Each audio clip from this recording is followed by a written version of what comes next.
What's up, everybody? Marvel just gave the Sentry a brand new 4-part miniseries, and I think you should be reading it. This is not a reboot. It actually just builds on current continuity, and it's a story that takes place just before the events of the Infernal Hulk, which is another really good series that we're going to be covering here on the channel at some point. But overall, writer Paul Jenkins does a really good job of setting the stage for this story with a synopsis on the title page that reads, "In a world of monsters, gods, and impossible heroes, the Sentry stands above the rest with nigh impossible levels of power, including flight, teleportation, molecular kinesis, energy manipulation, healing factor, superhuman strength, speed, agility, and senses. When assuming this hero identity, Bob Reynolds is the most powerful entity in the universe, but also its most dangerous. With every action as the Sentry, Bob risks unleashing his other alter ego, the Void. An unstoppable, destructive force born of Bob's subconscious, the Void seeks to balance every act of the Sentry's heroics with an equal act of villainy. And worse yet, he's got all the same powers at his disposal to make sure that Bob breaks even. That is, if the burden of such terrible acts doesn't break Bob first." From here, we jump into the very first page of the issue, where we find Bob at his Watchtower in New York City. And he's clearly dealing with a bout of depression and self-doubt as he just stares at the Newton's cradle on his desk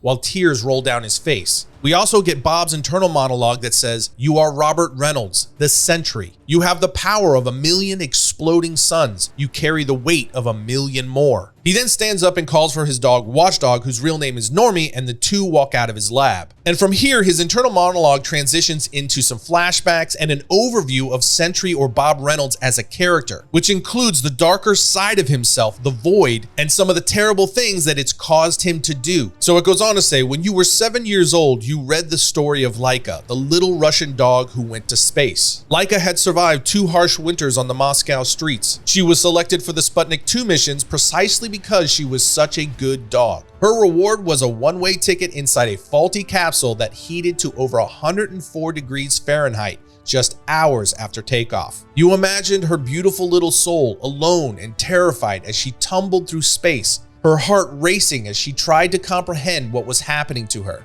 Right then and there, you resolved to go back, to save her, to bring her home and love her for the rest of her life. But you couldn't, because she was already dead. You cried for a year. That was how the Void first entered your heart. You've been searching the stars for her ever since. What's out there apart from a life that isn't here? A place where you're unburdened by the gravity of your own existence and the memories of the wicked things you've done. And you have done such cruel and terrible things, Robert. You allowed the darkness in. You welcomed it. That's you, floating through the universe, lost in the void." And as we see Robert sitting on top of the Watchtower looking over the New York skyline with Watchdog, he finishes by saying, "You need to go talk to someone." So just like several of the other Marvel semi-reboots recently to some of their biggest characters, this one also opens up with kind of a general overview of the character themselves before leading into the main story. So from here, we are taken to Hell's Kitchen, where we find Wilson Fisk handling some business. And by handling his business, I mean beating someone to a pulp, followed by having him killed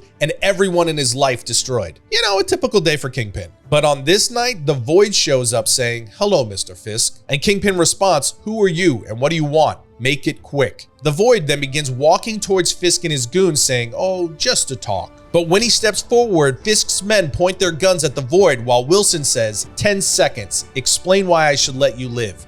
Beg for it. Which of course is exactly a zero threat to the Void, and he responds, "I think you overestimate your security detail's ability to breathe in a vacuum, Mr. Fisk." Followed by immediately disappearing both of his goons and saying, "Now their bodies in space, fully independent." A shocked look then comes over Wilson Fisk and he says, "You're him." To which the Void replies, "Yes." However, Kingpin, who's really hoping he's not dealing with the dark side of Sentry's personality, says, "Which one?" But the Void breaks the bad news by telling him, "Not the one you'd prefer." He then begins to walk over to the man who Wilson just had murdered and tells him, "Go ahead and bribe me. It's what you're thinking." And the clearly terrified Kingpin replies, "I am a man of considerable means. Name your price and it shall be yours." But the Void reverses everything and tells him, "Now beg." So with a shake in his voice, Wilson asks, "What do you want?" And the Void says, "You like to send messages, Mr. Fisk. Like this carcass. This is a message. I came to deliver a message of my own. Pay attention now. This is very important. I'm going to take everything you hold dear, especially your flabby, distended skin.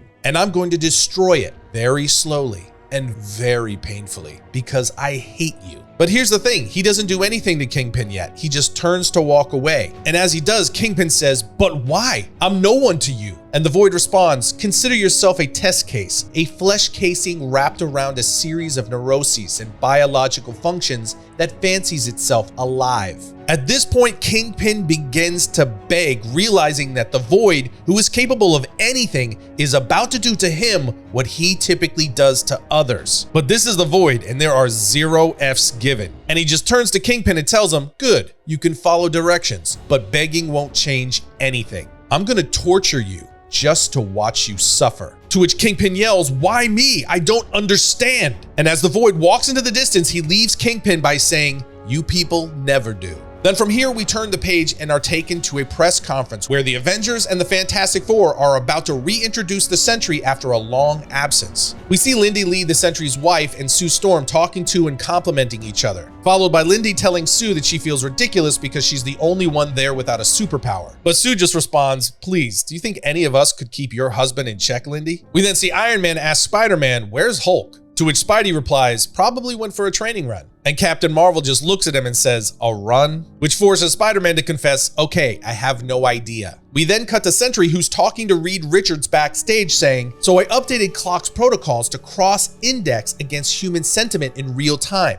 Now it's allowed to say, I don't know." That's a major upgrade. "And I've been working on the planetary surveillance systems so we can find problems a lot quicker. Predictive analysis." Oh, and you'll really like this, Reed. But he then realizes that Reed is staring at him with a grin on his face, so he asks, "What? What is it?" Reed then puts his hand on Sentry's arm and says, "I'm happy you're back, you big nerd. You were away for a long time." Then nervously starts tugging on his costume while saying, "That's good. I thought I dropped ketchup on my suit again. I didn't, did I?" Reed, who knows Bob really well, just asks, "Did you talk to Lindy yet? I know she was worried sick while you were gone." At which point the Sentry just becomes stoic and we see his internal monologue that says, "Tell him.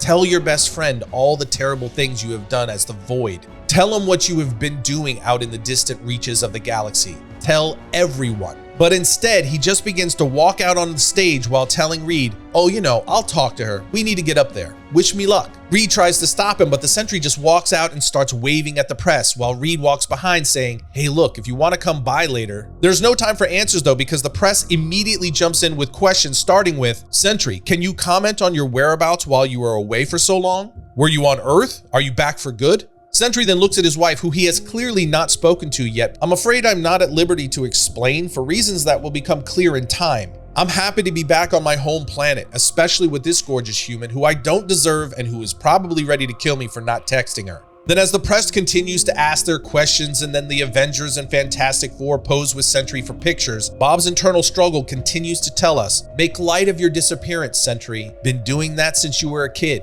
Give them the dog and pony show, show them how much you love your wife, scare them a little, then make them feel safe. Entertain them, tell them what they want to hear. Crack a joke, ham it up. You're good at that. Whatever it takes to hide the pain." We then jump forward to a park where Robert has taken Watchdog to play. Just as Watchdog begins to play with another dog, Robert hears him yelp, at which point Bob seems to find his dog in pain and out of breath. However, we then turn the page and are taken back to the Watchtower where we find Lindy and Bob finally talking. Lindy starts by asking Bob, "Wait, so you can actually go into space? Like to other planets?" And Bob just tells her, "Yup." Lindy then says, "Wow, what's it like out there?" But again, Bob is trying to avoid talking about anything that went on while he was gone. So he just responds, "Laugh a minute."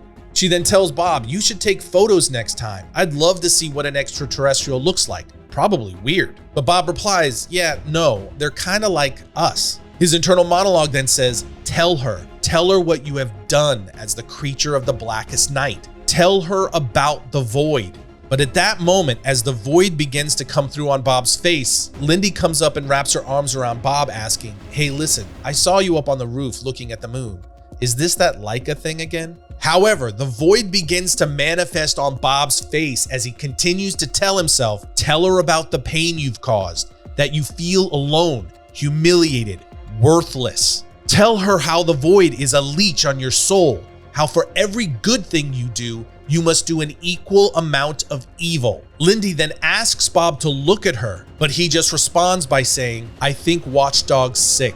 This shocks Lindy, so she turns to check on Watchdog, which gives Bob a second to compose himself. He then tells her his back legs are going. He's been slowing down lately. She then kneels down next to Watchdog saying it's too soon for him to be old. Can't we do anything? I mean, can't Sentry? To which Bob replies, Lindy, you know I can't do that. I'll have Clock scan his vitals. He was due for a checkup anyway. Now, for those of you who aren't familiar with Sentry's world, Clock is his centrally located organic computer that was originally created by Reed Richards. It's basically Sentry's version of Iron Man's Jarvis. Anyway, as we continue to see Lindy caring for Normie, she asks Bob, he'll be okay, right? And Bob responds, yeah, I promise. However, he asks himself, but that's a lie, isn't it, Bob? You couldn't save Laika. Eventually, you won't be able to save him. Promises are like hearts, made to be broken. We are then taken to an island in the South Pacific where we see the Void has arrived with bad intentions. He looks around at a bunch of vacationers on the beach while saying, why hello there, you rich and beautiful people. A woman sees him, lowers her glasses and asks, do we know that man? Was he at Martha's house in the Hamptons? However, on the next panel, several other people then turn and look in horror, followed by the Void, who's talking to his own pet, says, look, Fraidy Cat, surf's up. Then as we turn the page, we see the Void staring at a massive tsunami that is about to wipe out the entire beachfront and everyone on it. The people begin running and screaming, but it is far too late, as the Void just maliciously tells them, please remain calm. You're all wealthy people. Have some decorum. But he then spots a local family and says, ah, yes, of course. Except you locals. Fraidy Cat says you can go away now. Then immediately transports them off the beach up onto a high point and out of danger as the rest of the people drown. So whatever the big picture is here, one thing is clear. The Void is targeting what he views as the rich and powerful. From here, we jump forward yet again where we see the Avengers arrive on that beach. Iron Man flies overhead saying, Cap, you read me? I'm going to sweep the beach and try to throw up some kind of sand barrier. To which Captain Marvel replies, loud and clear, we're trying to churn the waters here to increase the surface area, but it's not going to do much good. She then tells Sentry, if ever there was a time to do your thing. We then see that Bob is there as Sentry, and he responds to Captain Marvel saying, I'm on it, heading down now. Tell Reed, halcyon mode activated,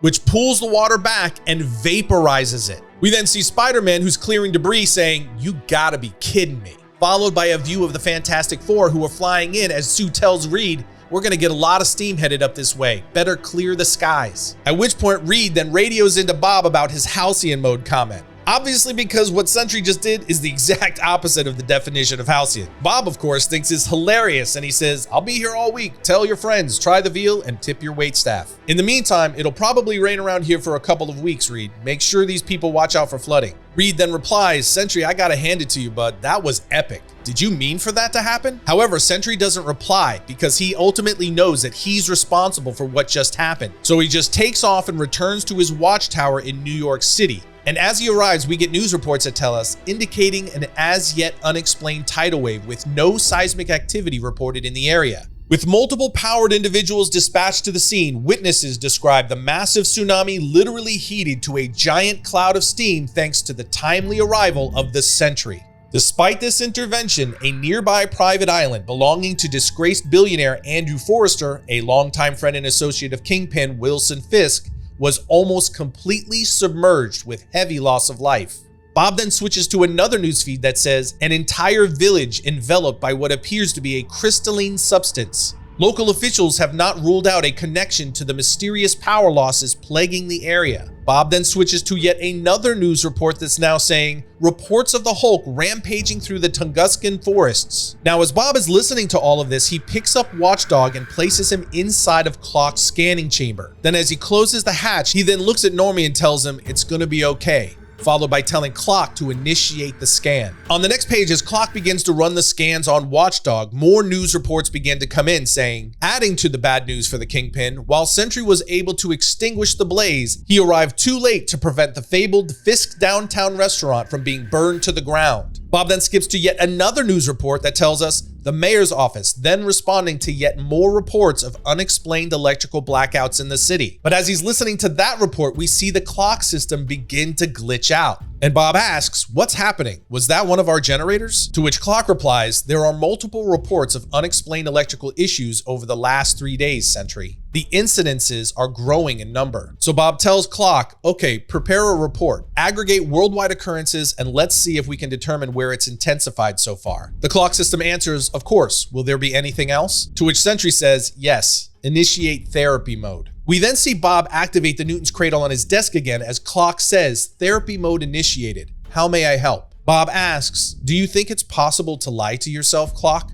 To truly believe it. Clock tells him such a phenomena is possible with right brain anxiety disorders. The human mind is capable of instant self-deception. You may also be referring to delusion-based psychosis, possibly related to bipolar disorder or schizophrenia. However, Bob tells Clock, I don't mean a behavioral disorder or chemical imbalance. Something different. What if you needed to lie to yourself for a reason? But Clock tells him, I'm afraid I don't understand, Sentry. So Bob responds, I'm supposed to be balanced. For everything I allow the Void to do, I can do an equal amount of good. For all the good I do, Void can undo it. That hasn't been true for a long time, Clock. It's not equal anymore. I've done some things I'm ashamed of. Then on the next page, we switch to Bob's internal monologue that tells us, that's it, isn't it, Robert? You don't need Clock's bogus therapy algorithm to know what's happening. Things used to be balanced. For every action, an equal and opposite reaction. If you did something as the Sentry, the Void would cancel it out and vice versa. But it's no longer true.